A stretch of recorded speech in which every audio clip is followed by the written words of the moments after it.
नमस्कार दोस्तों, स्वागत है आपका हमारे इस चैनल द साहित्य नाव पर। अपने उपन्यास मैला आंचल को आगे बढ़ाते हुए अब चलते हैं उसके पहले खंड के भाग 5 की ओर, यानी पार्ट 5 की ओर। मठ पर गांव भर के मुखिया लोगों की पंचायत बैठी है। बालदेव जी को आज फिर भाखन देने का मौका मिला, लेकिन गांव की पंचायत क्या है, पुरैनिया कचहरी के रामू मोदी की दुकान है। सभी अपनी बात पहले कहना चाहते हैं, सब एक ही साथ बोलना चाहते हैं। बातें बढ़ती जाती हैं और असल सवाल बातों के बाउंडर में दबा रहा जाता है। सिंह जी चिल्ला चिल्ला कर कहते हैं, उस दिन यदि हम घर पे रहते तो खून की नदी बह जाती। काली चरण चुप रहने वाला नहीं है। वाह रे, दरवाजे पर एक भले आदमी को बेइज्जत करना इंसान आदमी का काम है। तहसीलदार साहब कहते हैं, अस्पताल तो सबों की भलाई के लिए बन रहा है, इससे सिर्फ हमारा ही फायदा नहीं होगा। ऑफिसर बाबू कह गए थे कि तहसीलदार साहब जरा मदद दीजिएगा। हम अपने मन से तो अगुआ नहीं बने हैं, तुम ही बताओ खिलावन भाई। बूढ़े ज्योतिषी जी भविष्यवाणी करते हैं, कोई माने या नहीं माने, हम कहते हैं कि एक दिन इस गांव में गिद्ध कौवा उड़ेगा। लक्षण अच्छे नहीं हैं, गांव का ग्रह बिगड़ा हुआ है। किसी दिन इस गांव में खून होगा, खून। पुलिस दारोगा गांव की गली गली में घूमेगा और यह अस्पताल अभी तो नहीं मालूम होगा। जब कुएं में दवा डालकर गांव में हैजा फैलाएगा तो समझना शिव हो, शिव हो। बालदेव भाखन के लिए उठना चाहता था कि लक्ष्मी हाथ जोड़कर खड़ी हो गई। पंच परमेश्वर, मानो बिजली की बत्ती जल उठी, सन्नाटा छा गया। सफेद मलमल की साड़ी के खूंट को गले में डालकर लक्ष्मी हाथ जोड़े खड़ी है। पंच परमेश्वर। लक्ष्मी, महंत साहब शून्य में हाथ फैलाकर टटोलते हुए कहते हैं, लक्ष्मी तुम चुप रहो। लक्ष्मी रुकी नहीं, कहती गई, ज्योतिषी जी कखी कहते हैं, गांव के ग्रह अच्छे नहीं हैं। जहां छोटी मोटी बातों को लेकर इस तरह झगड़े होते हैं, जहां आपस में मेल मिलाप नहीं, वहां जो कुछ ना हो वह थोड़ा है। गांव के मुखिया लोग ही इसके लिए सबसे बड़े दोषी हैं। सदगुरु साहब कहीं है, जहां मेल तहां स्वर्ग है। मानुष जन्म बार बार नहीं मिलता है। मानुष जन्म पाकर परमारथ के बदले स्वार्थ देखे तो इससे बढ़कर क्या पाप हो सकता है। परमारथ में जो विघ्न डालते हैं वे मनुष्य नहीं हैं। आप लोग तो शास्त्र पुराण पढ़े हैं। जग भंग करने वालों को पुराण में क्या कहा है सो तो जानते ही हैं। हमारे कहने का मतलब यह है कि सब कोई भेदभाव त्याग के एक होकर के परमारथ कारज में सहयोग दीजिए। आप लोग तो जानते हैं, परमारथ कारज देह धरो या मानुष जन्म अकारत जाए। बस हाथ जोड़कर पंच परमेश्वर से विनय है, झगड़ा त्याग कर मेल बढ़ाइए। सदगुरु साहब गांव का मंगल करेंगे, आगे आप लोगों की मर्जी। लक्ष्मी बैठ गई, उसका चेहरा तरमा उठा, गाल लाल हो गए और कपाट पर पसीने की बूंदें चमक रही हैं। पंचायत में सन्नाटा छाया हुआ है, मानो जादू फिर गया हो। बालदेव जी का भाखन देने का उत्साह कम हो गया है। वह दोहा कवित नहीं जानता, शास्त्र पुराण भी नहीं पढ़ा है। जेल में चौधरी जी उसे पढ़ाया करते थे। तीसरा भाग में भारी बोझ नमक का लेकर एक गधा दुख पाता था के पास ही वह पढ़ रहा था कि चौधरी जी की बदली हो गई। उसी दिन से उसकी पढ़ाई भी बंद हो गई, लेकिन वह जरूर भाखन देगा। उसने लक्ष्मी की ओर देखा तो मानो नशे में उठकर खड़ा हो गया। प्यारे भाइयों, बोलिए एक बार प्रेम से, गांधी महात्मा की जय। यादव टोली के नौजवानों ने जय जयकार किया। प्यारे भाइयों, कोठारी साहब जितना बात बोली सब ठीक है, लेकिन सबसे बड़ा दोखी हम हैं। हमारे कारण ही गांव में लड़ाई झगड़ा हो रहा है। हम तो सबों का सेवक हैं, हम कोई विद्वान नहीं हैं, शास्त्र पुराण नहीं पढ़े हैं, गरीब आदमी हैं, मूर्ख हैं, मगर महात्मा जी के प्रताप से, भारत माता के प्रताप से मन में सेवा भाव जन्म हुआ और हम सेवक का बाना के ले लिया। आप लोगों को तो मालूम है, जय मंगल बाबू जो मिनिस्टर हुए हैं अपना दस्तखत भी नहीं जानते हैं, बहुत छोटी जात का हैं। वह भी गरीब आदमी थे, मूर्ख थे, मगर मन में सेवा भाव था और महात्मा जी उसको मिनिस्टर चुन लिए। महात्मा जी कहीन है, बैरनब जन तो उसे कहते हैं जो पीर पराई जानता है। रे मोमेंट में जब गोरा मिलिट्री हमको पकड़ा तो मारते मारते बेहोश कर दिया। पानी मांगते थे तो मुंह में पेशाब कर दिया था। बालदेव जी का भाषण शुरू होते ही पंचायत में फिर कानाफूसी शुरू हो गई थी। राजपूत टोली के लोग और भी जोर जोर से बात करने लगे। बालदेव के भाषण के इस रोमांचक अंश ने जरा असर किया। मुंह में पेशाब करने की बात सुनते ही पंचायत में फिर सन्नाटा छा गया। बालदेव ने झट अपनी कमीज खोल दी। चारों ओर घूमकर पीठ दिखलाते हुए उसने अपना भाषण जारी किया। आप लोगों को विश्वास नहीं हो तो देख सकते हैं। अरे बाप, चीता बाघ की तरह देह हो गया है, धन्य है। देखिए, आप लोग यादव टोली का एक नौजवान कहता है हम लोग गांधी जी का जय करते हैं, तो आप लोगों के कान में लाल मिर्च की बुकनी पड़ जाती है। देखिए, अरे भाई, यह सब महात्मा जी का प्रताप है। कौन सह सकता है? जब गुड़ गंजन सहे तो मिश्री नाम धराए। लेकिन प्यारे भाइयों, हमने भारत माता का नाम, महात्मा जी का नाम लेना बंद नहीं किया। तब मिलिट्री ने हमको नाखून में सुई गड़ाया। 30 पर भी हम इस बिस नहीं किया। आखिर हार कर जेल खाना में डाल दिया। आप लोग तो जानते ही हैं कि सुरा जी लोग जेल को क्या कह समझते हैं। जेल नहीं ससुराल। यार, हम ब्याह करने को जाएंगे मगर जेल में अंग्रेज सरकार हम लोगों को तरह तरह की तकलीफ देने लगा। भात में कीड़ा मिला देता था, घास पात का तरकारी देता था। बस हम लोगों ने भी अनशन शुरू कर दिया। प्यारे भाइयों, 5 दिन तक एकदम निर्जला अनशन। उसके बाद कलेक्टर, एसपी, जज सब आया, मांग पूरा कर दिया।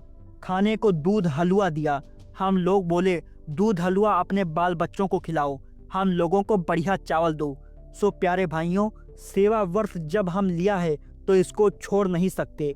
अंधी होकर पुलिस चलावे पर डंडों का परिवाह नहीं। आप लोग अपने गांव में सेवा नहीं करने दीजिएगा। हम चन्नन पार्टी चले जाएंगे। वहाँ आश्रम है।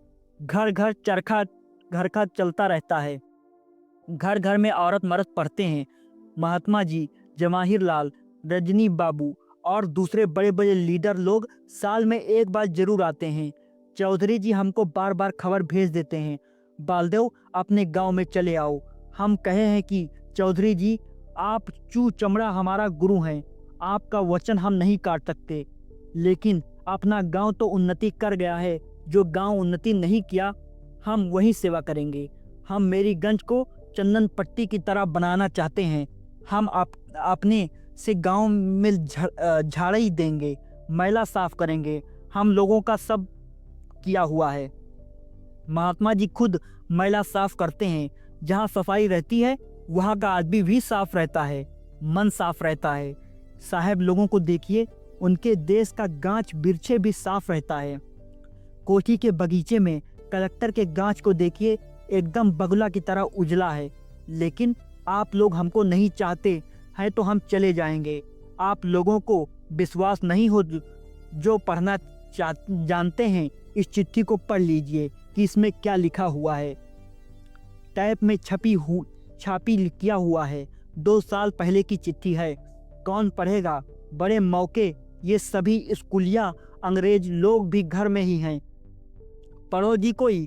खिलावन ने अपने लड़के सकलदीप से कहा, जाओ पढ़ दो, लेकिन वह बड़ा शर्मिला है। हरगौरी, पढ़ो जी। पासवान टोले के रामचंद्र का भतीजा मेवालाल उठकर खड़ा हुआ, बालदेव के हाथ से चिट्ठी लेकर पढ़ने लगा। जरा जोर से पढ़ो, गला साफ कर लो, थर थर क्यों कांपते हो। सेवा में बालदेव सिंह जी महाशय, आपको विदित हो कि कस्तूरबा स्मारक निधि की एक अस्थायी कमेटी गठन करने के लिए कांग्रेस जनों की एक विशेष बैठक 8/12/45 को पूर्णिया धर्मशाला में होगी। इस बैठक में बिहार के भूतपूर्व प्रीमियर भी उपस्थित रहेंगे। इस महत्वपूर्ण बैठक में आपकी उपस्थिति आवश्यक है। आपका विश्वनाथ चौधरी। अर्थ भी समझा दो मेवालाल। अरे नहीं, अर्थ का क्या समझाएगा? टैप में छापी किए हुए खत का अब अर्थ समझाएगा? चौधरी जी, भी बालदेव जी से राय लिए बिना कुछ नहीं करते हैं। यह अपने गांव का भाग है कि बालदेव जी जैसा हीरा आदमी यहाँ आकर रहते हैं। अपना गांव भी अब सुधर जाएगा जरूर। सुनो सिंह जी क्या कहते हैं। बालदेव, तुम यहाँ से चले जाओगे तो यह मेरीगंज गांव का दुर्भाग्य होगा। शर्म की बात होगी। गांव में तो लड़ाई झगड़े लगे ही रहते हैं।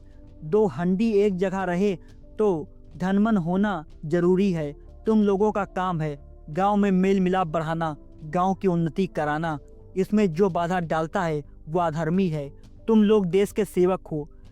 खल और कुटिल लोगों को सुमार्ग पर चलाना तुम्ही लोगों का काम है। गोसाई जी ने रामायण से में पहले खल और कुटिल की वंदना की है। तुम गांव से मत जाओ। तहसीलदार और हम तो छोटे बड़े भाई हैं। बचपन से साथ खेले कूदे, लड़े झगड़े और फिर मिल गए। आओ जी तहसीलदार भाई, लोग तो हम लोगों के खानदान को बदनाम करते ही हैं कि कायस्थ और राजपूत ने मिलकर महारानी चंपावती के स्टेट को ही पार कर दिया। अब हम लोग एक बार फिर मिल जाएं। सिंह जी ने अपना लंबा चौड़ा वक्तव्य समाप्त करते हुए पंचायत में बैठे हुए लोगों की ओर देखा। पंचायत में जोर से ठहाका लगा। लोग हंसते हंसते लोटपोट हो गए। एकदम बम बोला दांत। सिंह जी मन में कोई 7-5 नहीं रखते, सादा दिल के आदमी हैं। सिंह जी ने तहसीलदार को हाथ पकड़कर उठा लिया। दोनों गले मिलने लगे। बोलिए एक बार प्रेम से, गनही महात्मा की जय जय जय। अब भंडारा जमेगा। 2 दिन से तो ऐसा मालूम होता था कि लोगों को पत्तल में परोसी हुई पूरी जिलेबी अब गई तब गई। उस दिन कीर्तन और नाच करेंगे। अगमू चौकीदार क्या कहता था, महात्मा जी का झंडा पताका नहीं उड़ाना होगा, वह मार खाएगा। अब उसको कहो अपने नाना दरोगा साहब से पूछे कि राज किसका है। अनशन करने से लाट, हाकिम, कलेक्टर सब डर जाता है। सारी पंचायत में 2 ही व्यक्ति ऐसे हैं जिनके ऊपर मेल मिलाप की खुशी का उल्टा असर हुआ है।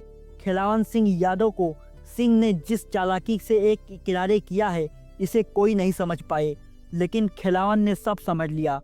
खिलावन की चर्चा भी नहीं की सिंह ने। और इस तहसीलदार को तो देखो, तुरंत गिरगिट की तरह रंग बदल लिया।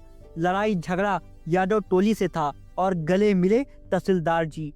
खिलावन जी को 60 बरसा नहीं समझना, सब चालाकी समझते हैं। दुनिया की ज्ञान गुदड़ी बघारता है बालदेव, मगर इतना भी समझ में नहीं आया कि सिंह तहसीलदार से क्यों मिल रहा है। मेल मिलाप तो यादव टोली के मुखिया से होना चाहिए। सुरा जी होने से क्या हुआ, जात स्वभाव नहीं छूटते। इतना मान आदर से अपने यहाँ रखते हैं, खिलाते पिलाते हैं, और समझ पड़ने पर सब धान 22 पसेरी। ज्योतिकी जी खिलावन के चेहरे को देखकर ही सब कुछ समझ लेते हैं। मोटी चमड़ी पर असर हुआ है। खिलावन बाबू सकल दीप बबुआ की जन्मा पत्री काशी जी से बनकर आ गई है। क्या जरा एक बार हम भी देखें। आज तक हम जो गणना किए हैं उसको काशी के पंडितों ने भी कभी नहीं काटा। कल सुबह में आइएगा ज्योतिकी काका, आप तो बहुत दिन से आए ही भी नहीं हैं। सकल दीप तो हाई स्कूल में संस्कृत भी पढ़ता है, जरा आकर देखे तो संस्कृत में उसका जहन कैसा है। ठीक दोपहर से पंचायत की बैठक शुरू हुई, शाम को खत्म हुई। बहुत दिन बाद गांव भर के लोग पंचायत में बैठे थे। बहुत दिन बाद फिर मेल मिलाप हुआ। कल ही भंडारा है। सुबह से ही अस्पताल के सामने की जमीन को साफ करके 60 वर्ष तक समझदारी का न आना, जाफरा से घेरना होगा, सामियाना टांगना होगा, सजाना होगा। हलवाई लोग सुबह से ही आ जाएंगे। आजकल दिन छोटा होता है, विजय होते होते शाम हो जाएगी। डॉक्टर साहब को लाने के लिए 4 बैलगाड़ियां जाएंगी। टीसन भैंसचरमन बाबू ने बालदेव से कहा है, कल भोर को ही अस्पताल में सब कोई जमा होंगे। काम का बंटवारा होगा। इतने बड़े भोज को संभालना खेल नहीं। सभी बारी बारी से महंत साहब को साहेब बंदगी करके विदा हुए। बालदेव जी को महंत साहब ने रोक लिया है। बालदेव बाबू, तुम जरा ठहर जाना, कल फिर समय नहीं मिलेगा। अभी एक बार हिसाब किताब कर लेना, अच्छा होगा। थोड़ी देर बैठ के बीजक बाँचो, हम डोल डाल से हो जाएं। कहाँ हो रामदास, गंगा सागर में जल भर दो। बालदेव धुनी के पास बैठकर बीजक के पन्ने उलटता है। बीजक बतावे बित को, जो बित गुप्त होए, शब्द बतावे जीव को, बूझे बिरला कोय। लक्ष्मी लालटेन जलाकर सामने रख गई। अक्षर स्पष्ट हो गए। संतों सारे जग बौराने। लक्ष्मी के शरीर से एक खास तरह की सुगंध निकलती है। पंचायत में लक्ष्मी बालदेव के पास ही बैठी थी। बालदेव को रामनगर मेला के दुर्गा मंदिर की तरह गंध लगती है। मनोहर सुगंध, पवित्र गंध। औरतों की देह से तो हल्दी, लहसुन, प्याज और घाम की गंध निकलती है। नित्य क्रिया। तो दोस्तों, यह था फणीश्वर नाथ रेणु का प्रसिद्ध उपन्यास मैला आंचल का खंड 1 का पार्ट 5। अब मिलते हैं खंड 1 के पार्ट 6 में। धन्यवाद दोस्तों।